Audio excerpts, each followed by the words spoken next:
Hi guys. Some of you guys have been requesting that I do a video about how to make Doctor Strange. So here we are. I thought that I could use the Abracadabra shirt. Sadly, it seems the color of the shirt kinds of interfere with the cape. And of course, the miraculous cape is perfect for our friend Doctor Strange. This is more or less the first appearance, the look the character had in his first appearance. Early on, he had like a dark blue, almost black cape. He didn't have his red and yellow cape. That came a bit later. In his career, quote unquote. So essentially, if you don't want to have the color of the abracadabra uh, the color of the abracadabra chest to interfere with the cape. Going with a more any of the slimline chest is probably a better option. Here I went with the arcane chest. And also I'm using the Daybreak emblem as the Eye of Agamotto. Somehow it made tons of sense for me. And here we have essentially the version that is pretty much the classic version of the character with the red cape and with the gold trim around the cape. Again, using the Daybreak Eye as the Eye of Agamotto, I really love using that. For the aura, I went with the glimmering purple aura. I thought it kind of worked with this character to give a magical feel to the character. I tried the same look, but with the abracadabra shirt, and again you can see where the color of the abracadabra shirt interferes a bit with the cape. And also we lose the Eye of Agamotto, essentially the Daybreak Eye. We kind of lose that with the shirt because the shirt doesn't have an emblem. But if you don't mind the clipping, that would be a nice look for the character. At some point in the 70s, they wanted to turn Doctor Strange into more of a superhero character, so they gave him this weird full face mask and they tweaked the look of the costume a bit.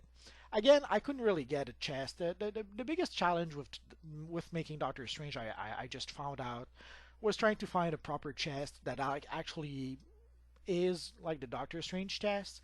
There's really no such chest that I could find.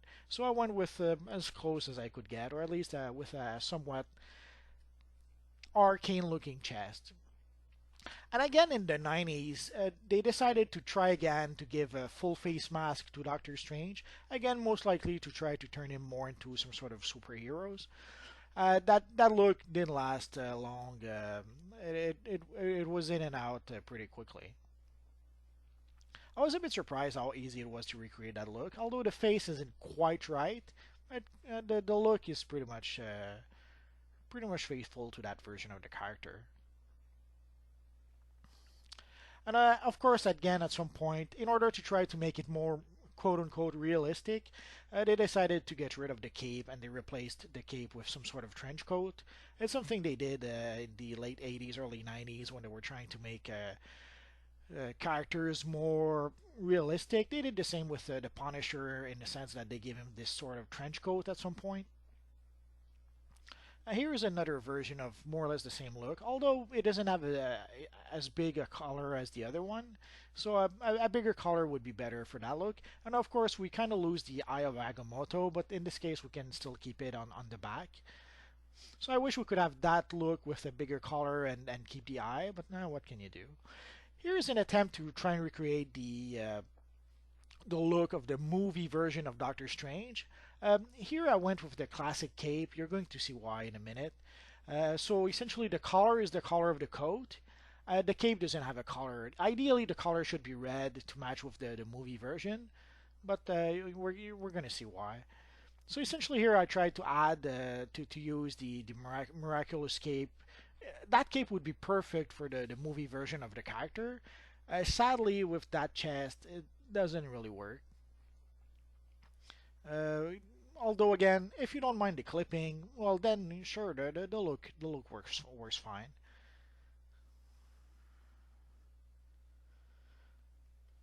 This version doesn't really look like the movie version, but I kind of liked it. Although maybe the bare chest is a little too much, but I thought it was a kind of a nice look. Again, not exactly the look of the movie, but it's close enough.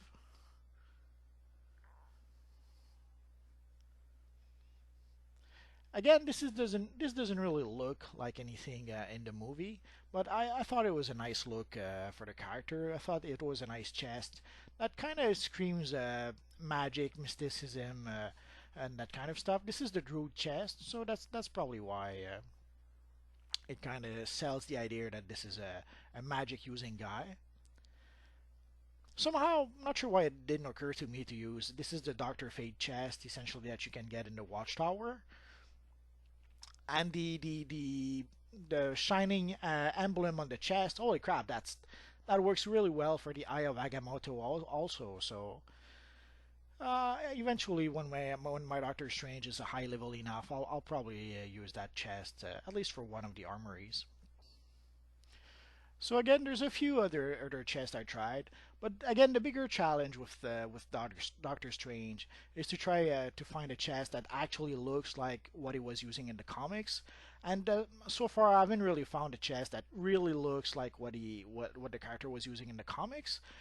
But you can come up with a look that's close enough to Doctor Strange to evoke the character to essentially scream Doctor Strange. It's not exactly looking like the character, but it's often close enough that people get the idea right away. As soon as they see a character, they understand, oh, that is Doctor Strange. The best option is probably the one with the Ra's al Ghul cape. Essentially, the red and the gold trim really sells the idea of Doctor Strange really well, and obviously the haircut and the goatee kind of sell the idea of the character too, and the color scheme does the rest. So essentially, the Ra's al Ghul cape, the color scheme, and the goatee, it pretty much sells the idea that this is Doctor Strange. So that's it for now, guys. So thanks for watching, and hopefully I'll see you guys next time. Bye bye.